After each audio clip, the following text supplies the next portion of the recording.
കഴിഞ്ഞ കുറേ ദിവസങ്ങളായി ഉത്തരേന്ത്യൻ സംസ്ഥാനങ്ങളിൽ കത്തിപ്പടരാൻ തുടങ്ങിയിരുന്ന സമരം അത് മുതലെടുത്തുകൊണ്ട് വലിയ നേട്ടം കൊയ്യാൻ ഒരുങ്ങിയിരുന്ന പ്രതിപക്ഷ പാർട്ടികൾ ഇവരെയെല്ലാം ഒരു നിമിഷം സ്തബ്ധരായിക്കൊണ്ട് ഇന്നലെ അർദ്ധരാത്രിയോടുകൂടി തന്നെ ഒരു വലിയ സമരം അവസാനിച്ചിരിക്കുന്നു. കേന്ദ്ര സർക്കാരിൻ്റെ ഒരു ദ്രുതഗതിയിലുള്ള ഇടപെടൽ മൂലമാണ് ആ സമരം അവസാനിച്ചിരിക്കുന്നത്.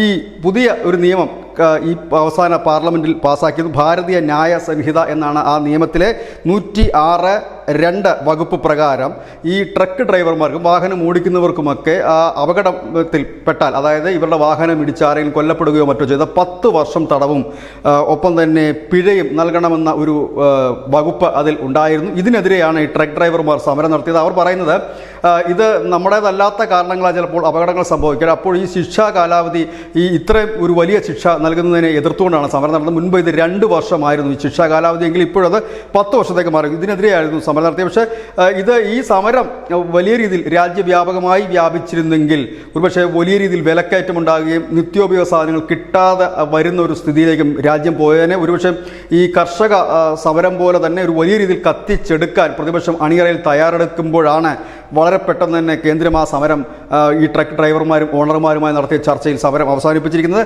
കേന്ദ്രം അവർക്ക് നൽകിയ ഉറപ്പ് ഇപ്പോൾ നിയമം പ്രാബല്യത്തിൽ വന്നിട്ടില്ല, കൂടുതൽ ചർച്ചകൾ ഇതിൽ നടത്താവുന്നതാണ്.